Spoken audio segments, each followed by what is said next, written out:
이번 고난주간 특별 새벽 기도에는 고난과 마주하는 예수님의 모습과 예수님 곁에서 반응하는 제자들의 모습을 통해서 우리가 은혜를 나누려고 합니다.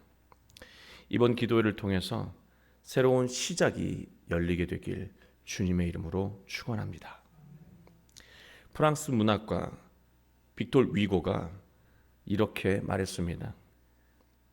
40은 청년의 노년기이고 50은 노년의 청년기이다. 독일 문학가 괴테는 또 이렇게 말했습니다. 큰 일을 성취하고자 한다면 나이가 들어도 청년이 되어야 한다. 대문호들이 말하려고 했던 핵심은 인생의 절반을 지나는 순간이 인생에서 매우 중요한 시기라고 하는 것입니다. 젊은 날에는 빨리빨리 열심히만 살면 모든 일이 잘 풀릴 거라고 기대했습니다. 늘 정신없이 분주하게 열심히 살았습니다. 그래서 도리를 지키지 못할 때도 있었고 꼭 해보고 싶은 것, 꼭 갖고 싶은 것을 늘 다음으로 미루기도 했습니다. 그렇게 산 덕분에 이룬 것도 많지만 또 잃은 것도 많습니다. 인생의 중반을 넘기는 시기가 중요한 까닭이 바로 여기에 있습니다. 지금까지 살던 대로 살 것인가? 아니면 잠시 멈춰서서 삶의 방향을 새롭게 할 것인가? 결정해야 합니다. 결정하는 것은 참 어렵습니다. 결정은 무엇인가를 선택하는 것이기도 하지만 무엇인가를 포기하는 과정이기도 하기 때문입니다. 정확한 결정은 정확한 포기와 같다는 말씀입니다. 무엇인가를 포기해야만 새로운 것을 시작할 수 있다는 말씀이에요. 여기서는 우리는 고민에 빠지게 됩니다. 무엇을 포기하고 무엇을 선택할 것인가? 우리는 잘 포기하고 잘 선택해야 합니다. 더는 실수와 실패가 아름다운 시기가 아니기 때문입니다. 그래서 예수님은 우리에게 시그널을 보내십니다. 우리가 무엇을 선택해야 하는지 예수님이 신호를 보내주신다는 말이에요. 예수님의 신호를 알아차릴 수만 있다면 우리는 그릇된 삶을 포기하고 올바른 삶을 선택해서 살아갈 수 있다는 것입니다. 그러면 예수님의 시그널을, 그 신호를 어떻게 알아차릴 수 있을까? 예수님은 제자들과 마지막 저녁 식사를 하셨습니다. 예수님은 음식을 나누시면서 말씀하셨어요. 21절 보시면 내가 진실로 너희에게 이르노니 너희 중에 한 사람이 나를 팔리라.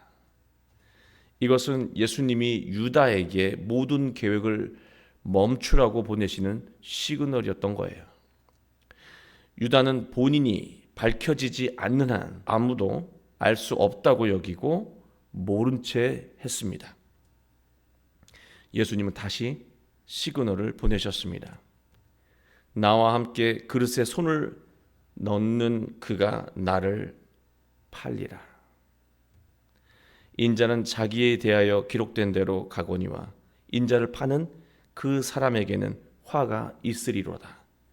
그 사람은 차라리 태어나지 아니하였더라면 제게 좋을 뻔하였느니라. 예수님은 유다에게 강력한 시그널을 다시 보내셨습니다. 그러나 유다는 꾸미고 있는 계획을 포기하지 않았습니다. 이렇게 답합니다. 랍비여, 나는 아니지요. 유다가 자신의 계획을 할지 말지를 고민하고 있었기 때문에 이렇게 대답한 것인지 아니면 예수님을 떠보려고 하는 말인지 우리는 알 수 없습니다. 무엇이 됐든 자기 잘못을 인정하지 않고 계획을 멈추지 않고 있는 것을 우리는 볼 수 있습니다. 유다는 재리에 밝은 사람이었습니다. 유다가 예수님과 함께 했던 까닭은 자기 입속을 챙기기 위해서였습니다. 그러나 예수님의 죽음이 얼마 남지 않았다는 것을 알게 된 이후부터는 돈이라도 챙겨야겠다는 생각에 예수님을 팔아넘길 생각을 한 것이죠. 제자는 어떤 상황에도 예수님을 선택해야 맞는데 유다는 자기 욕심을 선택하고 예수님을 포기했습니다. 저는 이 본문을 묵상하면서 예수님이 그냥 직설적으로 말씀하시지 왜 신호처럼 돌려서 말씀하셨을까? 직설적으로 말씀하셨다면 유다가 불의한 계획을 멈출 수도 있지 않았을까 하는 생각을 늘 해봅니다. 저는 늘 이 예수님의 방식이 잘 이해가 되지 않았어요. 그래서 저는 이번에는요, 나 자신을 유다의 입장에 갖다 놓고 다시 한번 예수님과 대화를 시도해 봤습니다. 그랬더니 이유를 알겠더라고요. 예수님이 왜 신호로, 왜 시그널처럼 말씀하셨는지요. 만약 제가 나쁜 계획을 세웠고 아직 진행되지 않은 상황에서 상대가 앞으로 일어날 일을 예상해서 나를 죄인 취급한다면 맞습니다. 제가 그런 계획을 세웠지요. 어떻게 아셨습니까? 하지 않을 거예요. 결사적으로 부인하면서 억울하다고 했을 것입니다. 그리고 마음은 달라지지 않은 불의한 상태 그대로 거짓말을 했을 거예요. 저라면 그랬을 것 같아요. 그렇게 추궁해서는 유다는 달라지지 않는다는 것을 예수님은 아셨던 것이죠. 직설적으로 우리에게 말하면 우리가 따르지 않을 거라고 하는 것을 예수님께서 아셨기 때문에 예수님은 오늘도 불의한 우리에게 깨달으라고, 돌이키라고, 멈춰서라고, 방향을 바꾸라고 시그널을, 그 신호를 보내고 계시다라고 하는 말씀이에요. 예수님은 유다에게 시그널을 보내시며 변화의 기회를 주신 거예요. 이런 상황 속에서도 자신을 팔아넘기는 계획을 세우고 있는 그 사람에게도 예수님은 그를 위한 길을 계획하고 말하고 계신 거예요. 이런 상황 속에서도 예수님은 유다를 위하고 계셨던 거예요. 유다의 모습이 지금까지 우리의 모습이 아니었나 하는 생각이 들었습니다.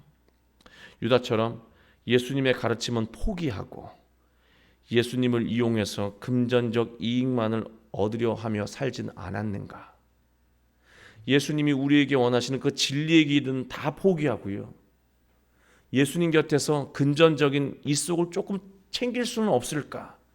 우리의 기도의 제목이 다 그런 것들은 아니었을까? 그런 부끄러운 생각을 하게 되었습니다.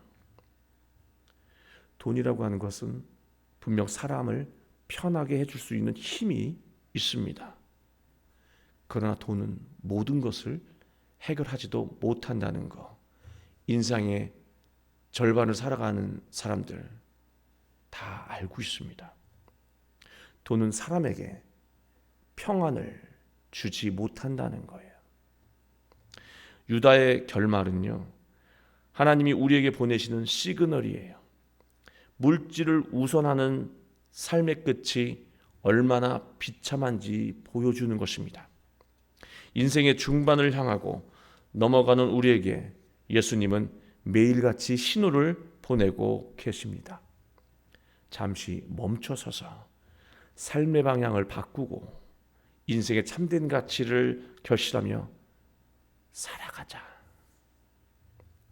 인생의 중요한 시점에 예수님이 우리에게 보내는 시그널을 우리는 일상에서 어떻게 알아챌 수 있을까? 알아채기만 한다면 순종할 수 있고 순종하면 새로운 삶을 살 수 있으니까요. 어떻게 알아챌 수 있을까? 예수님은 음식을 나누시는 것으로 답을 해 주셨습니다. 26절 말씀을 보시면 그들이 먹을 때 예수께서 떡을 가시사 축복하시고 떼어 제자들에게 주시며 이르시되 받아서 먹으라. 이것은 내 몸이니라 하시고. 이 문장은 굉장히 중요한 문장이에요. 그래서 예수님의 말씀을 헬라어 원어대로 직역해야 한다는 말씀이에요. 이 문장은 두 개의 명령어로 되어 있어요. 받아라라고 되어 있잖아요. 사실은 람바노는 잡아라. 비슷할 수도 있겠죠. 잡아라. 그리고 먹어라라고 되어 있는데요. 이 SDO라고 하는 단어는요, 소화해라라는 뜻이에요. 그래서 있는 그대로 번역을 하면 잡아라, 소화하라. 이것은 나의 몸이다. 예수님의 말씀을 붙잡고 살라고 하는 거예요. 욕망을 붙잡지 말고 예수님의 말씀을 붙잡고 살라고 하는 것이죠. 손이라고 하는 것은요, 무엇인가를 잡으면은요, 무엇인가를 놓칠 수밖에 없어요. 결정을 해야 돼요. 한 손은 세상을 잡고 한 손은 예수님을 잡으면 정체된 삶, 그대로 움직이지 않는 삶이 될 거예요. 예수님의 말씀을 붙잡고 살아가라고 말씀하고 계십니다. 그리고 먹으라, 소화하라. 우리 다 하나님의 말씀, 예수님의 그 복음을 먹어요. 다 항상 먹는다고요. 먹는 거 싫어하지 않아요. 그러나 핵심은요, 소화하고 있느냐는 것이죠. 다르게 말하면 예수님 나에게 주신 그 말씀을 내가 이해하고 있느냐는 거예요. 아, 이게 지금 내 삶에 이렇게 살라고 주시는 말씀이구나라고 하는 생각을 가지며 그 말씀을 대하고 있느냐는 거예요. 말씀을 건성으로 듣거나 이해하지 못한 상태로 넘기지 말라고 말씀하고 있는 겁니다. 예수님의 말씀을 떡과 포도주, 음식으로 비유하신 이유가 있습니다. 매일 먹어야 하는 것이기 때문입니다. 여러분 보고 일주일에 한 번만, 그것도 1시간만 밥 먹으라고 한다면 그렇게 살면 죽는다고 강하게 우리가 달려들겠죠. 예수님의 말씀은요, 한 주에 한 번 먹는 것이 아니라 매일같이 먹어야 한다는 거예요. 그래야 매일같이 밥을 먹어야 우리가 살 수 있는 것처럼 매일같이 예수 그리스도의 말씀을 붙잡고 먹고 소화해야 우리가 영적으로 죽지 않고 살아간다는 거예요. 그래야 그 말씀이 우리 안에서 내면화가 되고 그 내면화된 그 말씀으로 세상을 바라볼 때 예수님이 우리를 향해서 보내시는 그 신호를 다 알아챌 수 있게 된다는 말씀입니다. 우리는 모두 인생에서 중요한 시점을 지나고 있습니다. 예수님은 우리에게 중요한 신호를 보내고 계세요. 여러분에게 어제도 보내셨고요. 오늘도 보내실 거예요. 어제 보셨습니까? 오늘 보실 수 있으실까요? 보내실 거예요. 우리가 신호를 알아차리지 못하면 우리의 결말은 유다와 비슷할 수 있다는 거예요. 매일 예수님을 붙잡고 살아가길 원합니다. 매일 예수님을 묵상하고 이해하며 마음에 새기며 살아가길 원합니다. 그러면 우리는 예수님이 나에게 또 여러분에게 우리 모두에게 보내시는 시그널을 일상에서 빠짐없이 알아채고 그릇된 것을 포기할 수 있어요. 이거 완전히 잘못된 건데 포기할 수 있어요. 이게 정말 중요한 것이구나. 우리는 선택할 수 있게 될 것입니다. 그러면 우리의 인생은 열매로 가득하게 될 것이고 은혜와 기쁨과 행복으로 가득하게 될 것입니다. 결정은요, 어렵습니다. 선택하는 것이기도 하지만 무엇인가를 포기해야만 하는 것이기도 합니다. 훌륭한 선택 결정은요, 훌륭한 포기이기도 하다는 거 기억하시기 바랍니다.